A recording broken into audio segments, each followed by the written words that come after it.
Good afternoon. My name is Rich Brokini, and I'm a public information officer. Our community meeting, Caldor incident, and today is August 26, 2021 at 5 p.m. We're conducting this meeting virtually on Facebook and Zoom. The meeting is going to consist of an informational update, operational update, a law enforcement update, and then we're going to conduct some questions and answers, have closing comments from our incident commanders, and then we're going to conduct this in a condensed version in Spanish, en español. Sea una información en español después de esta cita con un bombero para hablar español para ustedes. Okay, so an update for right now. This incident remains at 136,000 acres, 634 acres, in size, 12% containment, and the firefighters fighting this fight consist of 2,897 firefighters that are fighting this in the air and in the ground.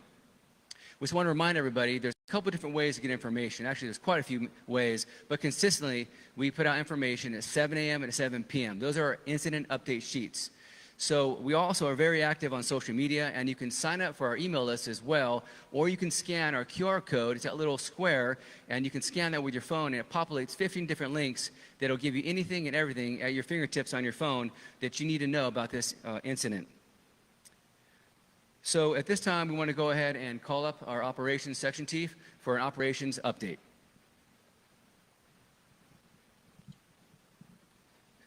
Hello and good afternoon. Cody Bogan, Operations Section Chief, Incident Management Team 6. So I'm going to give you a quick overview of what's been going on in the last 24 hours on the incident, and we'll be starting off in Division Alpha down towards the hill of the fire. So down here in Division Alpha, the crews have been holding the fire line from the firing operation from last operational period. They've been very successful. A few of the interior islands have been burning out. There has been some smoke coming off of it, but everything's holding real well. As we come up into Division Delta, they're still continuing to do a firing operation. They've been doing it the last few nights, trying to bring fire around the back of the structures and get it back in on some dozer lines and get that tied in. So far, they've been very successful with all that. It's just a slow process with the weather we've been having. We come up out of Division Delta and head up back into the Highway 50 corridor through Foxtrot and Gulf. Everything's holding real good along Highway 50. The fire's been backing down real slowly down into the 50. We've just been allowing it to do it on its own speed. It's working in our favor. We do have engines spread out all through there, protecting the structures, and then just kind of helping it along as it backs down into Highway 50. As we come up into Division Hotel in India, we had a spot fire from 4 or 5 shifts ago. We are still working on that spot fire. They've been very successful up on the left flank and towards the head of that spot. They continue to work dozers and crews across the top, kind of flanking that spot, trying to bring it back down into Highway 50.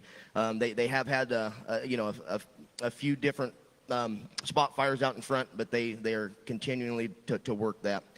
We come down into Division Juliet at the branch break out towards the head of the fire. Yesterday's wind did hamper them a little bit. They did have some spot fires. Luckily enough, it did stay within our main dozer line, so they're still trying to chase those spot fires.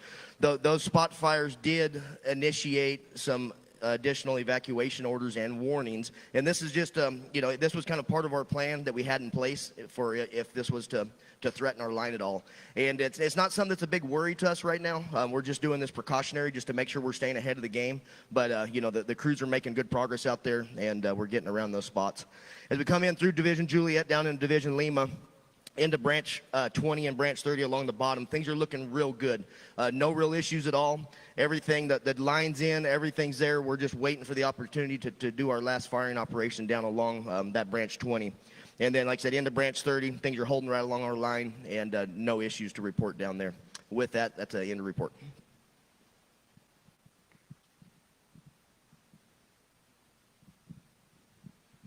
Good evening, Sergeant Eric Palmberg, El Dorado County Sheriff's Office, Public Information Officer.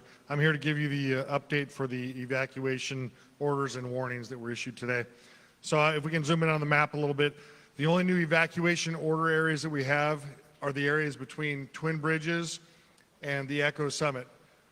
They're shown here on the map in red. They're going to be on the south and the north side of Highway 50. We call them Echo South, Echo North. So that area that was previously in a warning area is now in an order area from Twin Bridges to the Echo Summit. The changes as far as an evacuation warning is going to be the area between Highway 89 west up to the Echo Summit. So everything between Echo Summit and Highway 89 in the Christmas Valley is now an evacuation warning area. And just to confirm, just to emphasize, that is a warning area. It is not a currently area being asked to be evacuated. If you have any special needs, special considerations, we suggest that you take that time and make use of the time now for that. But this is a warning area, Highway 89, west to the Echo Summit. I have one question here regarding how do people evacuate if we have no cars. I would recommend, if you have no vehicle, no transportation, just pre-plan. Talk to your family members, talk to your neighbors, talk to your friends. Try and arrange that in advance.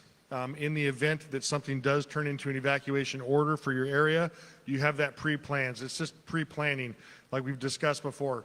Pre-planning means have your medications ready, have clothing ready, have plans for your animals, have your vehicle full of gas, things like that. That is what you can do in advance to be more prepared if your area does go to an evacuation order. Talk with you. And again, lastly, in the event of not having a vehicle, some sort of an emergency during an order, you can always call 911. The sheriff's office will answer that call. We will do what we can to get you transportation and get you out safely. Thank you. Thank you, Sergeant. Okay, at this point, we're going to do some questions and answers. So we've had our online moderators writing down some questions for everybody. Everybody is populating online for us. So now operations is going to come up and answer some of those questions.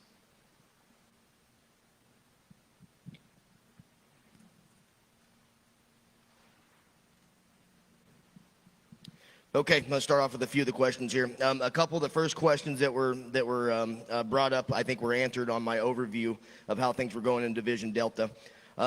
First question I'm going to answer is, it says, how will the wind and air quality affect air resources?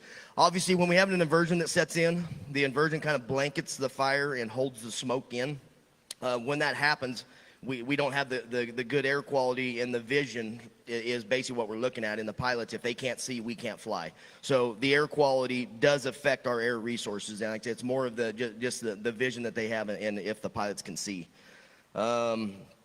And then the second one here kind of goes hand in hand with this. It's what is air support like in Division I and J? So same thing. It has been smoked in pretty good up there this afternoon. Yesterday we were able to fly a lot of resources in there, but today it has been hampered by the air quality. Next question: can containment fluctuate up and down? And yes, it can. And the main reason for that is if the fire's not growing, the containment should continue to go up. As we get more black line on the map, which the black line is the line that we call contained. It will bring our containment percentage up. If the fire does continue to burn, though, and get bigger, our containment can go down. Obviously, we hope that doesn't happen, but it can happen, so it can fluctuate. The last question I have right now, any structure loss on Sly Park? Then there was 2 or 3 questions to the same manner on structure loss. As of right now, there's been no additional structure loss on any parts of the incident. So far, we're holding real good on that.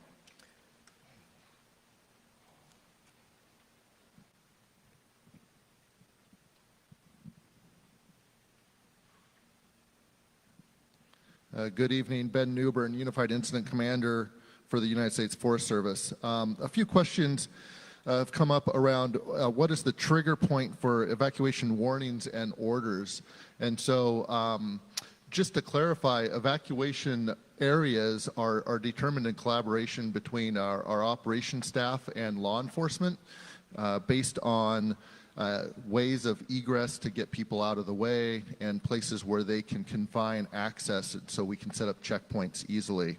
The trigger points for initiating those are based on operational considerations and fire behavior expectations and modeling. So as we see fire approaching an area that we've deemed to be a block or a zone for evacuation, we make the determination of how long we expect it to take for fire to get to that area.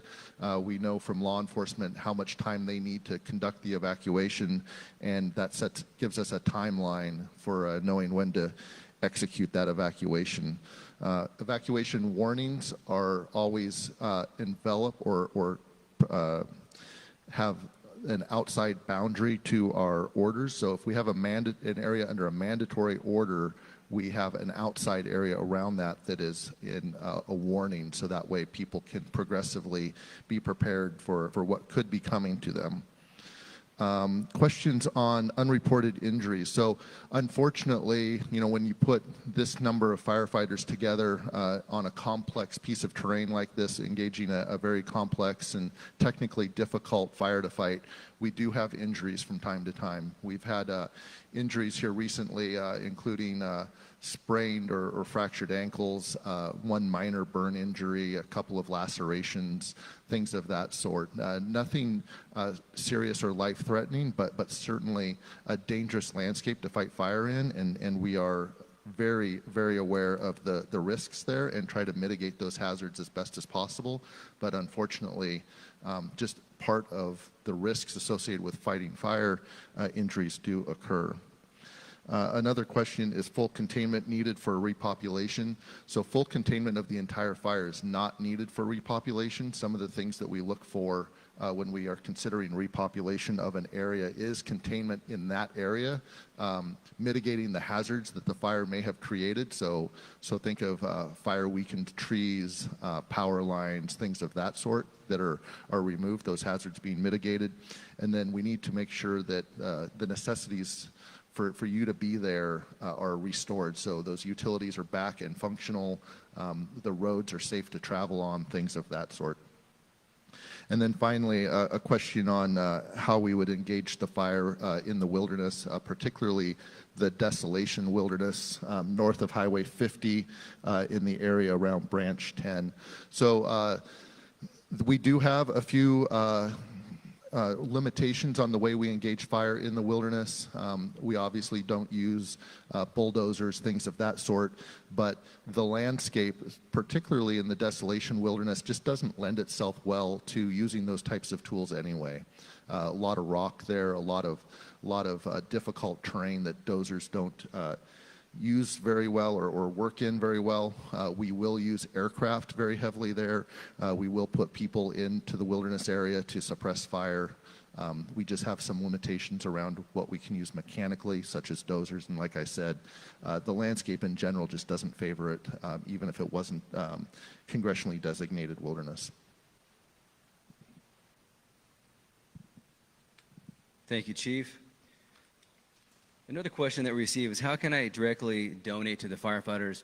We want to thank you for that question, and we also want to remind everybody that we are fully self-contained. We come here and we have all of our needs met already, and the biggest thing that all of you can do out there in the community is continue to do what you've been doing and just support us. We thank you very much for that support. This community has been outstanding, and so that's more than enough. We also are getting a lot of questions online about how we can find information. Where's the right place to go for information? And we know that some of you are coming on to this incident a little bit later on, and it's the same way it started as it is today. So we're going to just review that a few different ways. One way, an old school method, is we have PIOs, public information officers, that are answering phone calls from you. That phone number is plastered everywhere, but I'm going to give that to you again. That information line is 530-303-2455. You can call that and you can ask a public information officer any question you want about the Caldor incident. Additionally, we're very active in social media, Instagram, Facebook, and Twitter. Please follow those social media sites for any information about this incident. Additionally, we also have an email sign up. You can sign up for any information that comes out about this incident, press releases or incident updates. And again, as a reminder, those incident updates are consistent. It's very important for us to make sure that information comes out is validated and consistent. And we do that twice a day, 7 a.m. and 7 p.m. And they look like this. It's an incident update sheet.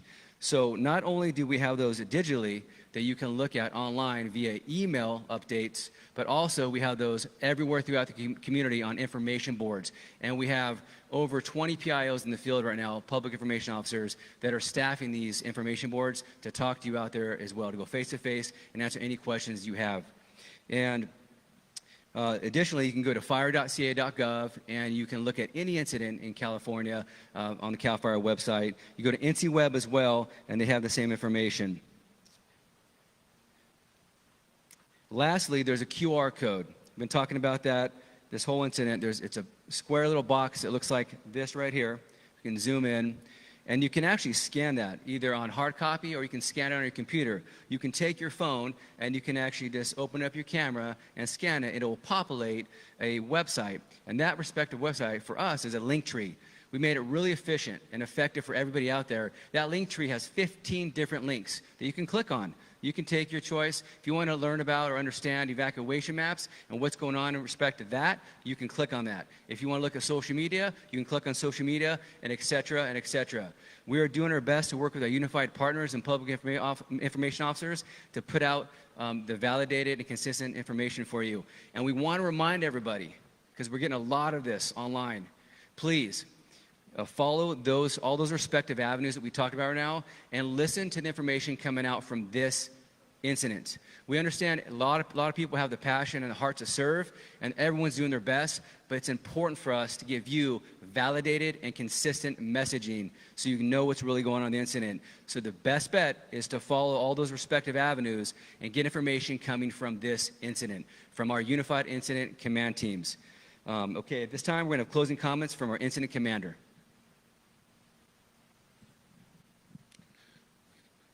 Good evening. My name is Dusty Martin. I'm one of the incident commanders with CAL FIRE IMT 6. So as we heard from our ops, we got a pretty in-depth briefing of the operation. And one thing I do want to cover, because there's a whole bunch of questions that have come up, is due to the fire's activity overnight and throughout today, this morning, we did expand our evacuation orders and warnings. So our new order goes all the way out along Highway 50 to Echo Summit. From Echo Summit down Highway 89 through the Christmas Valley, it's in a warning. What that means is that it is just that, a warning. It does not mean you need to leave your house. It means that you need to be prepared. We're giving you that early heads up to prepare, to gather your things, get everything in order. So if the conditions do change and it goes to an order, then you can evacuate with the things that you need.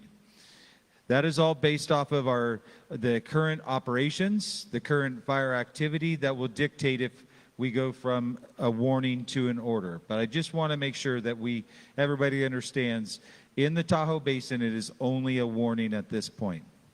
I want to make another point too, is that I want to make sure each and every one of you understand that are in the communities around this incident that we are full throttle. We are moving forward. Our folks are on the ground working each and every day in each and every one of these communities, not just one, but all of the communities that this fire encompasses. And we are giving our full attention to each and every one of those communities to get mitigation of this incident. And as we've spoken before, one of our top priorities is to get the citizens back into their community. And we are working daily, tirelessly to make that happen.